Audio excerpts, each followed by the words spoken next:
So that logo, it looks really Christmassy, right? And it's kind of pretty. That's a lie because we're not going into a Christmas series. I just want to give you a heads up front. Usually we would do that. We try to plan our calendar in such a way that that we hit Christmas for like the 4 weeks leading up. But I don't know if you know this, but Christmas is 10 days away. Some of y'all need to do some shopping. Some of y'all need to do some sleeping. Some of y'all need to do some rapping. And some of y'all probably already started cooking. But look, we're a little bit behind. The way our schedule went down this year, that 10 Commandments series that we just did, we hadn't planned on it. And we had actually had something slotted for like 6 weeks there. And so we just ended up with these 2 open weeks in front of Christmas. And so what I decided to do is I'm going to give you, essentially what you're going to get for the next 2 weeks is the best thoughts, or hopefully best thoughts, the thoughts that have been on my mind for the last few months that I've wanted to preach, but it just hasn't fit into the schedule, right? And does that make sense? And so this one, I actually preached a sermon at New Life in La Plata a couple of weeks ago. Look, it's gonna be a little uncomfortable. It's gonna get heavy, and it might get better. Because here's the conversation. At the end of the day, that's one of my ticks, if you haven't noticed. The conversation, currently, right now, as a culture, we do a really bad job of growing godly men. And we need to have a conversation about it. But here's the thing, it doesn't happen. We don't have the conversation enough. So the conversation that actually needs to be had right now is not how do we grow godly men, but how do I act as one? Because we're like, maybe you are doing well, okay? Maybe you are. I'm not trying to insult you, but like as a culture, we're not doing well. 30 to 40% is somewhere in between 30 and 40% of households are without the biological father.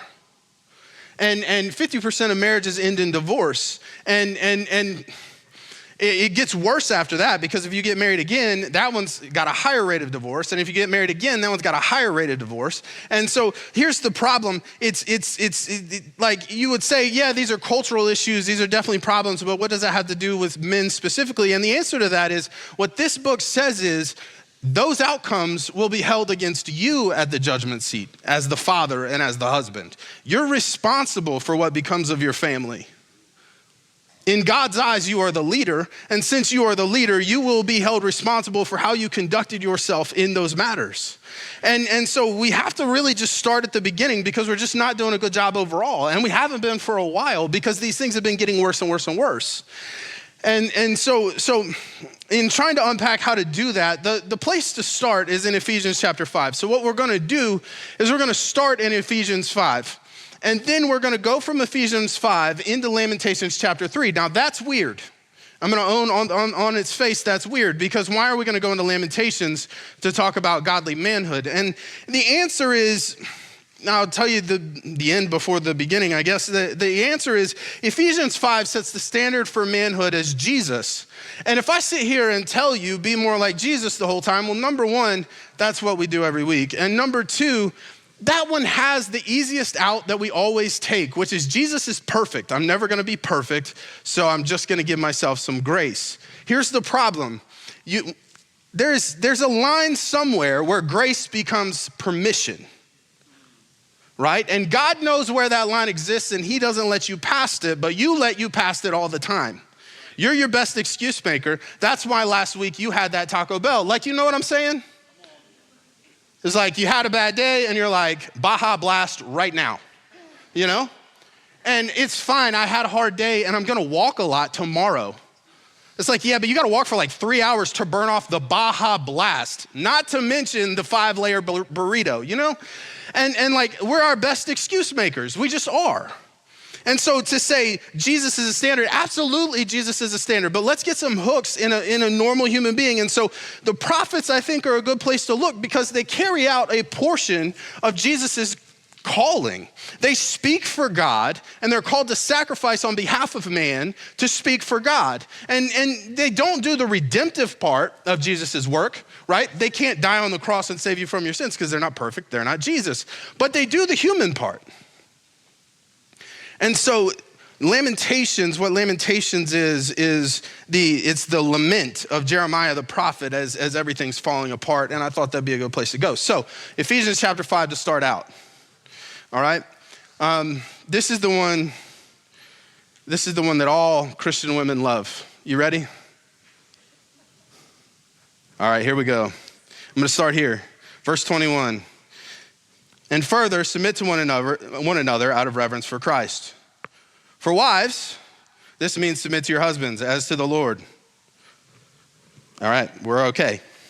For a husband is the head of his wife as Christ is the head of the church. He is the savior of his body, the church. As the church submits to Christ, so you wives should submit to your husbands in everything. So look, to start out, we got to spend a little bit of time here. The first thing is this. It starts with submit to one another out of reverence for Christ, right? So the conversation between a man and a woman, and we're gonna stick on that father, husband aspect of manhood, because I don't know if you know this, but it's the most important one. Like, it's the most important one. Your kids are not gonna remember what you did when you're old. Like, they'll know, but like they're probably gonna be fairly unimpressed. I'm sure some of you have done things that you're impressed by and your kids don't care. That's because they only care how good of a dad you are. And your wife, she might care, but she doesn't care as much as you do. That's because she only cares how good a husband you are. And so anyway, submit to one another out of reverence for Christ. So the whole conversation around marriage starts with mutual voluntary submission, right? You submit to one another. And in doing that, what you do is you sacrifice for one another. Now, the wife's role in this sacrifice is to allow the man to be the head of the house. And that is why. Well, because when y'all go to the judgment seat and God is saying this is how things went, he's going to be held accountable for how things went in your house. And if he's going to be held ultimately accountable, somebody's got to be in charge. Like, that's the way God set it up. Somebody's got to be in charge. Have you ever been a part of an organization or a team where nobody was in charge? It's terrible. It's absolutely terrible. I was on some football teams where nobody was in charge. We lost every game, and I hated football because nobody was in charge. Nobody's taking ultimate responsibility. Nobody's saying this is how it needs to go. Somebody's got to be able to do that. Somebody's got to have that authority. But what our culture does is says, no, nobody's in charge. It's just kind of equal. You just kind of figure it out. You go through it and well, this is what happens when there's no hierarchy.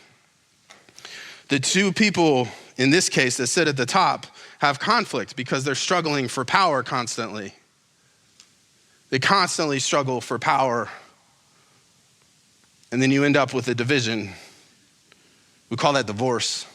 It happens 50% of the time. You see the problem. God set it up in an order. This doesn't mean, though, that well, you know what? Forget it. I'm just going to read it. For husbands, this means love your wives just as Christ loved the church. He gave up his life for her to make her holy and clean, washed by the cleansing of God's word. He did this to present her to himself as a glorious church without spot or wrinkle or any other blemish.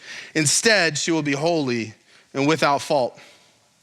In the same way, husbands ought to love their wives as they love their own bodies. For a man who loves his wife actually shows love for himself. No one hates his own body, but feeds and cares for it just as Christ cares for the church, and we are members of his body. What he's saying here is you should love your wife as if she's you. Why? Because she is. You're a unit. You submit to one another. You work together because you're a unit. You're one. That's the way that this works. And the only difference is you're going to be held ultimately accountable. And so she's got to be willing to submit to you in certain aspects. But that doesn't mean authoritarianism. That doesn't mean you get to go home and be like, woman. You do that and you're going to come back with a broken index finger, you know? That actually, I know that happened to one of my family members once. Woman and broken finger. You see what I'm saying? You don't get to do that. This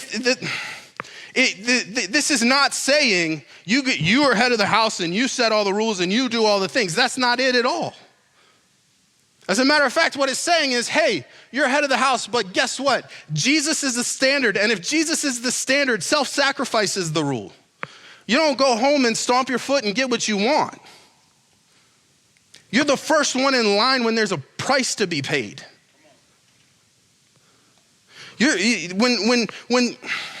I'm going to get ahead of myself again. If Jesus is the standard, then self-sacrifice is the rule. You have to understand that to look like him means to give of yourself constantly. You don't lead by your word, you lead by your actions, and your actions should be sacrificial for those that you've been given. There's a lot of people who go home and try to lead and stomp their foot and say, listen, and you know what happens? Their family hates them. Why? Well, you're a jerk and you're not worth submitting to. That's why. You're really hard to listen to because you don't do what you say I should do. You don't do. And whenever there's a price to be paid, you make me pay it.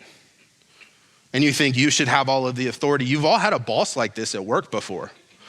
They make you do all the crap jobs and you get mad and you're like, what the heck? And then you can't understand why they're in authority because they don't lead well. But then, I mean, just to be honest, this verse has been taken to be licensed to be that way at home. Husbands are head of the house and I'm the head of the house. Jesus is the head of you and he lets you do crazy things, but he also holds the standard.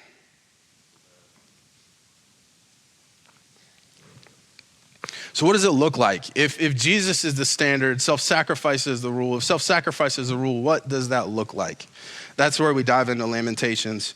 So to give you an idea of Lamentations, the author is technically unknown because they don't call themselves out, but it's thought to be that it's Jeremiah, the prophet. Jeremiah's job as the prophet of Israel was to be he was to be the mouthpiece for God, and he was to call Israel back to God. But here's the thing, part of his prophecy was to say this, you guys are going to go into exile. And so it's this sad thing where the kingdom of Judah and Jerusalem's under siege and they're about to end up conquered. And Jerusalem at the time is under siege, and so people are starving and things are really bad because back in the day, the way you won a war when a city had walls is you just surrounded the walls so they couldn't get any food in or out. And you starved them to death until they gave up. That's how it was done. And Jerusalem being under siege would have been how this would have been. This would have been the time period that this was written in. And so like I said, it's gonna get ugly for a second. Y'all ready? Lamentations is just straight up depressing, but I think it's useful. I think a lot of times what we do is we wanna only live in the light places. We wanna only be happy. We wanna give our brains that dopamine hit constantly so that we feel good. And if you don't stare into the dark, you can't know what you're gonna do when it gets dark. You know what I mean? And so it's helpful. Let's go. Lamentations chapter 3, verses 1 through, we're gonna go through 27. I'm the one who has seen the afflictions that come from the rod of the Lord's anger. He has led me into darkness, shutting out all light. He has turned his hand against me again and again all day long. He made my skin and flesh grow old. He's broken my bones. He's besieged and surrounded me with anguish and distress, quite literally in this instance. He's buried me in a dark place like those long dead. He's walled me in and I cannot escape. He has bound me in heavy chains, and though I cry and shout, he has shut out my prayers. He has blocked my way with a high stone wall. He has made my road crooked. He is hidden like a bear or a lion lying in wait to attack me. And he's dragged me off the path and torn me in pieces, leaving me helpless and devastated. He has drawn his bow and made me the target for his arrows. He shot his arrows deep into my heart. My own people laugh at me. All day long they sing their mocking songs. He has filled me with bitterness and given me a bitter cup of sorrow to drink. He has made me chew on gravel. He's rolled me in the dust. Peace has been stripped away, and I've forgotten what prosperity is. I cry out, my splendor is gone, and everything I'd hoped for from the Lord is lost. The thought of my suffering and homelessness is bitter beyond words. I will never forget this awful time as I grieve over my loss, yet I still dare to hope when I remember this. The faithful love of the Lord never ends. His mercies never cease. Great is his faithfulness. His mercies begin afresh each morning. I say to myself, the Lord is my inheritance. Therefore, I will hope in him. The Lord is good to those who depend on him, to those who search for him. It is good to wait quietly for salvation from the Lord, and it's good for people to submit at an early age to the yoke of his discipline. So here's the thing. when we read stuff like this as American Christians, it's unsettling because, it opens, I am the one who's seen the afflictions that come from the rod of the Lord's anger. And what we think, that's, God is love, dude. Like, God is love. He just wants to hug you. There was a worship song a few years ago, I just want to sit at your feet, lean back and feel you breathe. It's like a Jesus is my boyfriend song. Made me very uncomfortable. But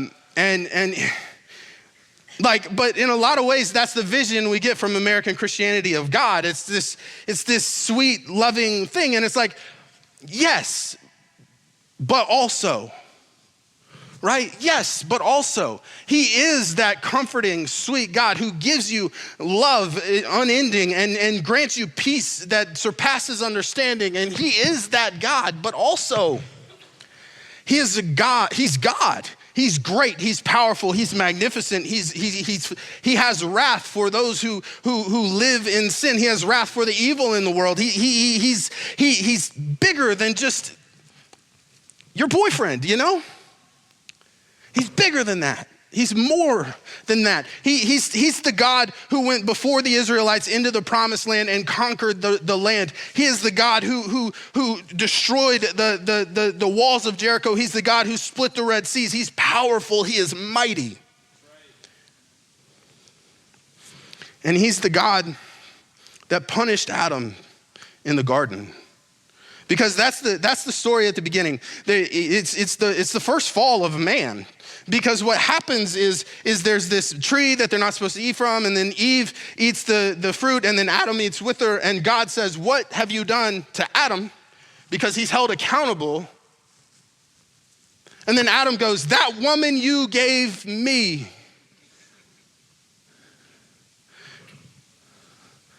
And this is the first act of manly cowardice.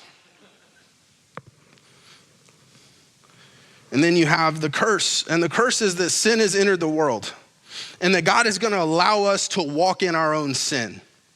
And so, like, when we hear these phrases, I'm the man who's seen the affliction that comes from the rod of the Lord's anger, we think, well, God would never do that. They must have not meant it that way. No. You got to understand, the rod of the Lord's anger is that we walk in a world that is filled with sin. And he allowed that sin to enter the world because we chose it above him. And that's the curse of our life. That's the curse that we walk in. And so, like, very much so, it's not, we're living in the punishment. It feels that way, doesn't it? But the good news is that he walks with us in it.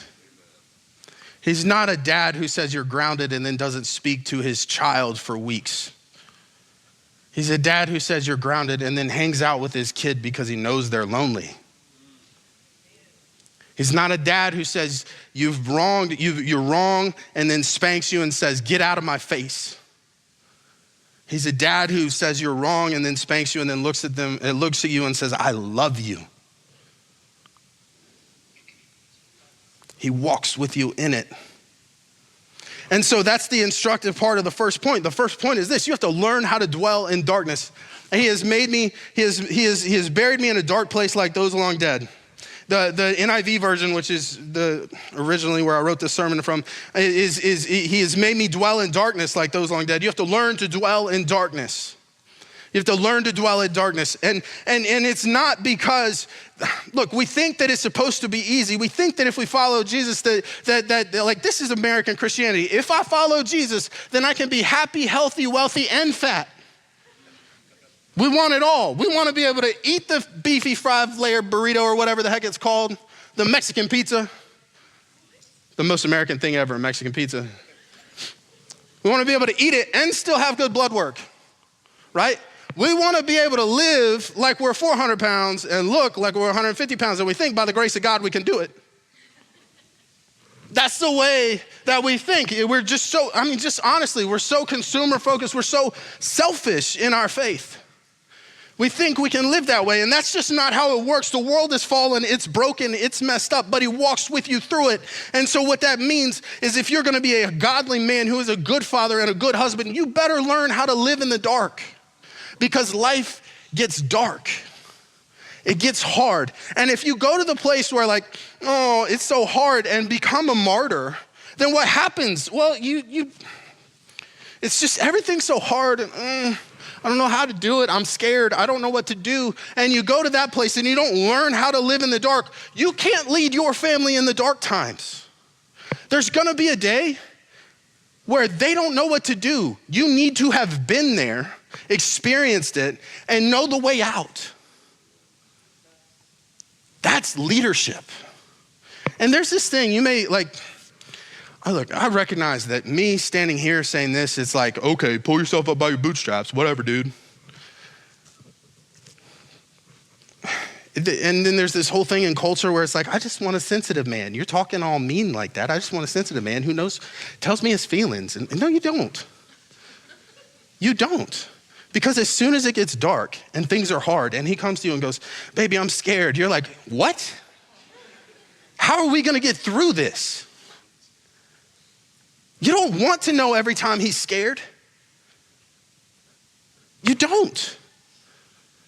Because he's supposed to represent Jesus to you in these moments. He's supposed to guide you to the light. He's supposed to be able to do that. And so he needs to go to the places that you need to go to the places that you're scared, that are horrible, that are dark, and don't hide from them. Don't be a martyr. Don't act like, oh, woe is me. Like, no, be here, learn from it, grow from it, like stand in it, learn how to thrive there. By the grace of God, by the way, learn how to thrive there so that when your children come through and when your wife comes through, we go that way. And you shine a light in front of them and you walk them through it.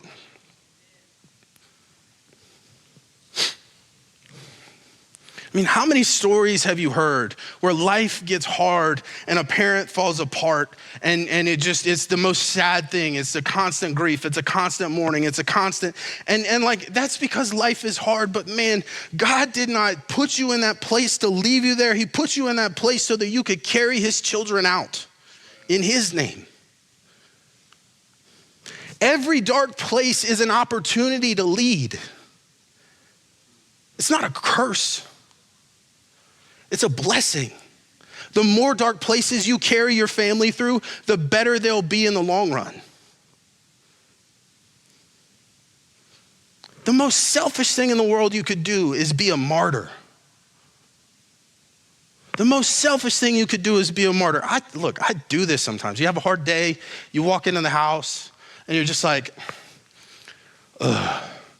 And then your wife's like, hey, at least me, you told me you put this away, you didn't put it away yet, can you put it away? It's like innocent, right? Like, it's just, she doesn't like a cluttered counter. Amanda will stay up an extra half hour to make sure our house is clean before bed because she doesn't want to wake up to clutter.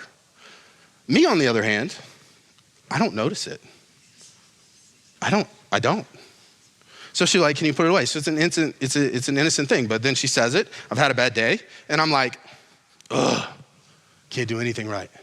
Ugh, right? And then I'm like, give me a hug to one of my girls. And they're like, no, and they run away. And I'm like, why am I here?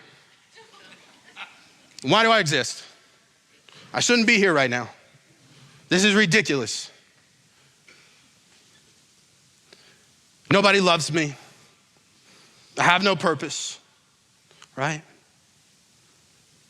How ridiculous is that? And how selfish is that? Like, I can't be self-sacrificial enough to keep my mouth shut and help my wife keep the home orderly. The home, by the way, which she is in charge of 99% of the time. The home where she schools my children. Like, by the way, that's a totally missed part of the marriage covenant.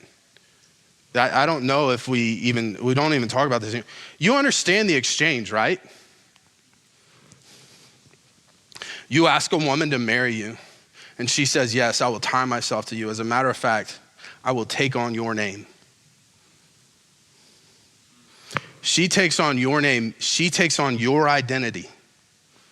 And you have the gall to be a martyr. Lead.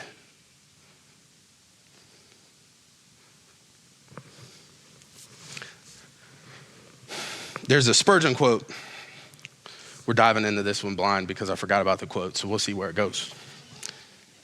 I love the quote, that's why we're going to it. This seems to be the hardest part of our lot, that God should lead us into darkness. He hath led me and brought me into darkness. Yet, dear brethren, that is, on the other hand, the sweetest thing about our trial. Because if the darkness be the place where God has led us, it's best for us to be in the dark. Don't make God's blessings into curses. When it's dark, you have an opportunity. And you're not alone. He's with you there. So it's a blessing to be there.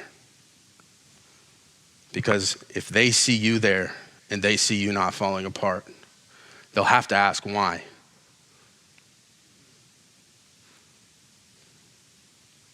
It's an opportunity. The next thing. He's walled me in and I cannot escape. He's bound me in heavy chains, and though I cry and shout, he has shut out my prayers. He's blocked my way with a high stone wall. He has made my road crooked. He's hidden like a bear or a lion lying in wait. He has dragged me off the path and torn me into pieces, leaving me helpless and devastated. He's drawn his bow and made me the target for his arrows. He has shot his arrows deep into my heart. My own people laugh at me all day long. They sing their mocking songs. He has filled me with bitterness and given me a bitter cup of sorrow to drink. He has made me chew on gravel and rolled me in the dust. Peace has been stripped away, and I've forgotten what prosperity is.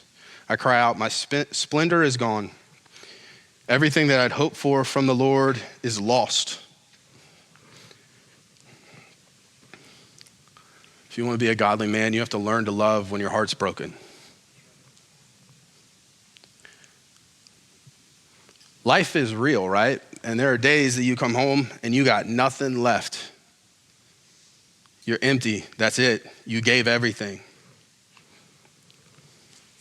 You got to find more. You got to find more. Like, just the first 3 or 4 years of our marriage, it was some of the hardest years of my life just because of some of the circumstances. And I would come home and I would have nothing left for my wife at all. And we would argue, and I don't know if I ever said it or whatever, but like the crux of my feeling was like, I just don't have it. I'm giving you everything I have left. Somewhere along the line, I learned that's not good enough. It's just not good enough. Like, the fact of the matter is, if you're going to be a godly husband, you're going to be a godly father, the task is too big for you to accomplish. It just is. Because here's the thing. Life is extremely hard. Extremely bad things happen. Extremely tough things happen. But then here's the other thing. Sometimes life isn't all that hard and it gets really easy, and you have to be extremely disciplined in those times. And so there's never a time where you can't be on your guard. You have to be on your guard at all times. You have to. Why? Because God's given you these people to lead. You don't get to stop. You don't get a break. It's a 24-hour day, 7-day-a-week job. It is. And if you put your guard down, you are failing. Absolutely. Now, I'm not saying you need to be a hypervigilant, crazy person. I'm not calling you to be a doomsday prepper. I'm saying as a spiritual leader, you don't get a day off, period. And that is overwhelming. It's absolutely overwhelming. Let's just start with the way the culture is. It's wild, dude. It's crazy. Crazy. The same year that they tried to cancel Baby It's Cold Outside, WAP was the #1 song. Culture is wild right now. Makes no sense. And if that's the case, like that's the TV your kids are turning on, that's the radio your kids are turning on. Let's just start there. Straight up debauchery all the time. The most influential people in our culture are influential because they're influential. Like influencers, they have a crowd because they got a crowd by the luck of the algorithm, not by any merit. It's wild. Just that, forgetting all of the other things that are crazy about the world, forgetting all of the other, just the current circumstances. You don't get a day off. You don't get to be weak. You lean into your own weaknesses and then you stumble and you fall and you break things. Like, that's a problem. We all have them. Pick yours. What's your vice? You all got one. You have to be on guard against that. Why? Because that sin enters your heart and it will break your family. The task is too big. There's this thing in the Christian world, God will never give you more than you can handle. It's a lie from the pit of hell. It's a lie. The whole book is him giving people more than they can handle. That's the point. That's the point. If he never gives you more than you can handle, then you can do it by yourself. The whole Old Testament, way more than they can handle. Way more than they can handle along every step. But then you move into the New Testament, right? And like Jesus looks at the disciples when he's about to ascend into heaven and he goes, go make disciples of all nations, baptizing them in the name of the Father, the Son, and the Holy Spirit, and teaching them to obey everything I've commanded you. And surely I'll be with you to the end of the age. And they're like, okay, cool. And then he's like, all right, peace out. Oh, wait, and I'll send you a helper. What? So we need to take over the world with this message. The message, by the way, is that a rabbi who's the son of a carpenter from Galilee is the Son of God, and he got killed, and he rose again, and then he disappeared. And you want me to preach this to all nations and it's gonna change things? What? And it worked. Why? Because they leaned into the faith of the God who gave them the task.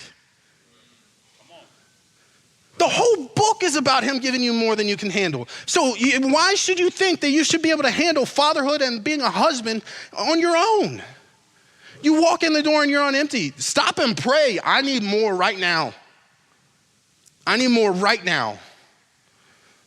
Because I had a tough day yesterday, and I was just kind of shot. And then one of my kids is like freaking out because he can't buckle their seatbelt, and I'm like freaking out because they can't buckle their seatbelt. And I'm like, buckle your seat. All you got to do, all I have to do, I have a truck.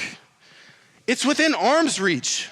All I have to do is turn around and go like this, and I'm losing my mind. Buckle your seatbelt right now. You have to try. If you don't try, I'm gonna spank you. Like just the threats and the yelling and the everything.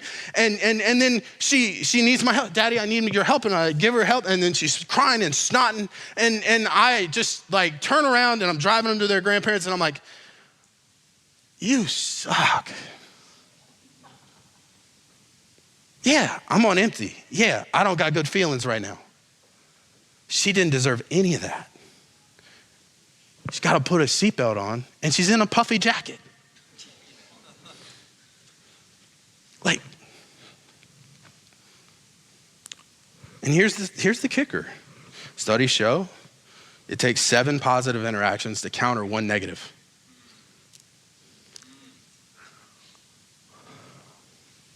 It's true for your kids, it's true for your wife. That's why you can be in an argument and she'll be like, you did this, and this. And you'll be like, but I did all these other things. It doesn't matter. Why? Because it doesn't matter. The negative is louder than the good. And should that surprise you? Because it's that way for you too. So now the task is even bigger. You got to be good a lot more than you're bad. You got to not be on empty a lot more.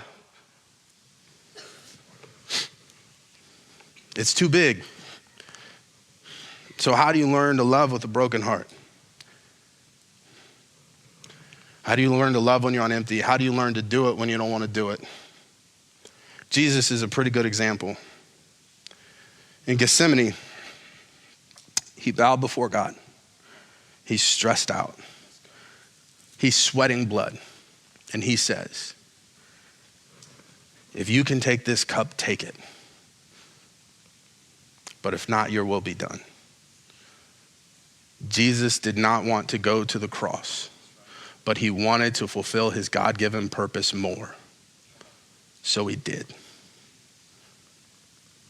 How do you have more when you're on empty? Constant daily submission to him. And then constant daily submission to her. Him first, her second.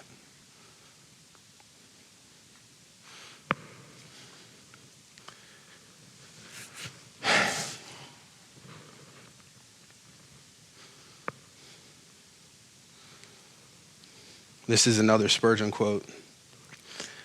At the south of Africa, the sea was generally so stormy that when the frail barks of the Portuguese went sailing south, so the Portuguese were exploring and they had weak ships, that they named it the Cape of Storms.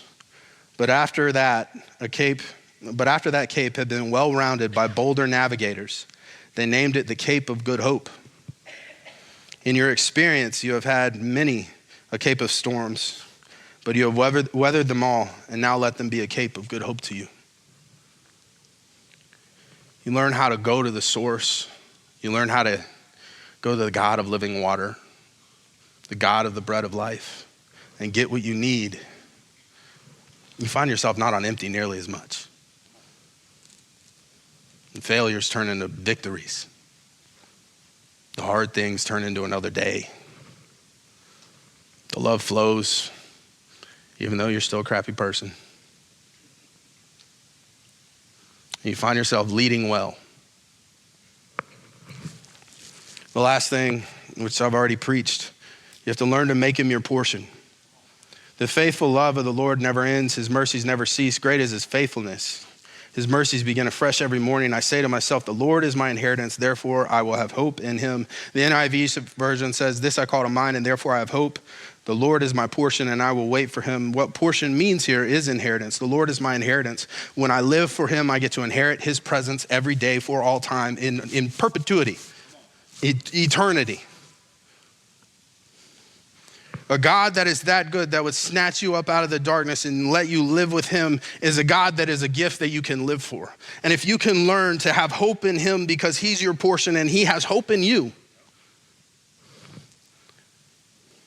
then you can find what you need to do the job. You can find what you need to be the man you are called to be, not the man you are. There is this stupid, frivolous country song that just came out.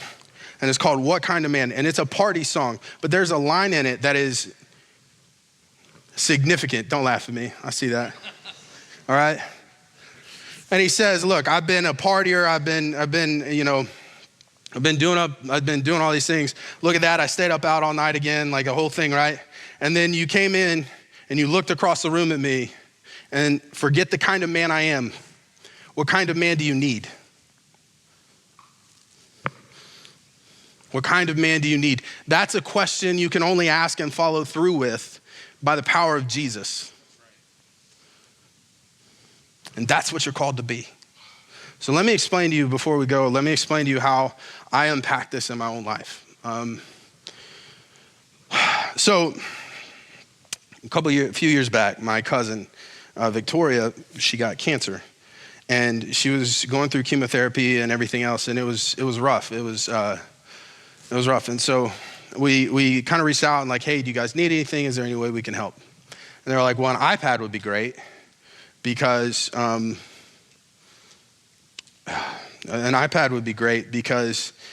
she's stuck in bed, and so if she just had something to mess around with, it was like, okay. So Man and I bought an iPad and I want to put an inscription on it.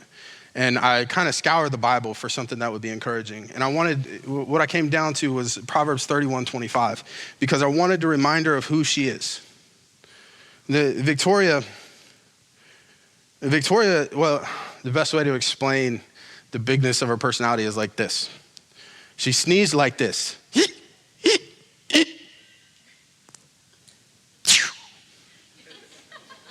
But her laugh filled the room. You get the idea, like just this center of everything. And that sneeze was the most hilarious thing in the world. And her personality filled the room. She's a big personality. And so I wanted to remind her of who she is. And so the Proverb 31:25 is, she is clothed in strength and dignity and laughs without fear of the future.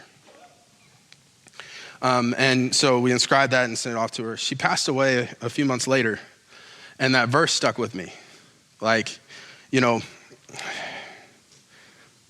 I did the obligatory Facebook post, put that verse in it, cried, the whole deal, bargained with God, all of it. And there's two parts of this. It was one of the worst times of my life. but it turned into one of the best things for my wife and my girls. That stuck with me. The verse stuck with me. It stuck with me for a couple of reasons, because it reminded me of Victoria. It also stuck with me because I realized somewhere along the way that I was a coward.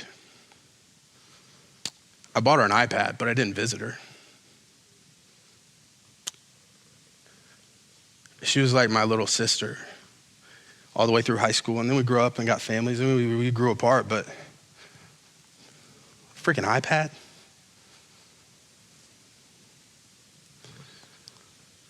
And the verse stuck with me. I'm not bright, but I learn okay after I've screwed up.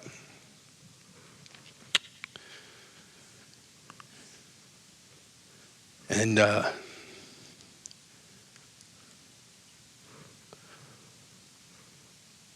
I'll never be a coward like that again. She's clothed in strength and dignity and laughs without fear of the future. That's what I'm called to do for my girls. All 4 of them. When it's dark, I wrap them in what strength I have and what dignity I have. And I give them faith to laugh. When I have nothing left, I don't take the dignity from them, I don't take the strength from them, and I don't make them cry. I just told you a story how I do. I try not to. I'm working on it. You're like, yeah, but she's clothed in strength and dignity and laughs without fear of the future because she has God. She's a godly wife. Yes, and I'm called to be his representative to them.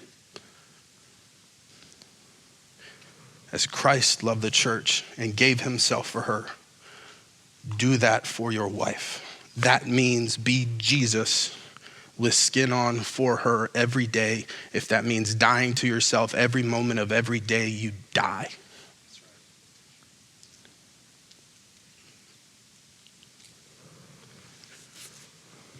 It's the most important calling I have in my life. It's the most important thing I will ever do, is stand in those dark places and call on my God to understand why and point my girls to him. It's to walk in the door when I'm flat out dead, broken, dumb, and reach down into my guts and rip out whatever I have left. I only get one chance to do it. You only get one chance to do it. There are only so many dark times you can lead through. There are only so many bad days you can turn around. They're not curses. They're opportunities to teach what God can do. Look more like Jesus and less like you. Let's pray.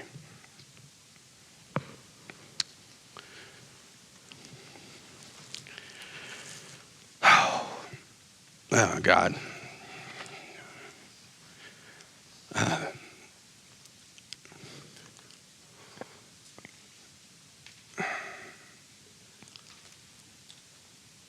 Give us the hope that we can do it.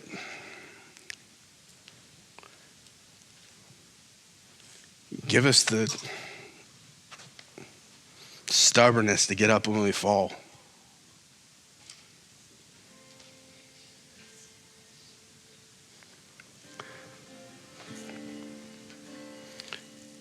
And don't let us be so arrogant that we think we're good enough, or we think we are enough, or we think that we can handle whatever.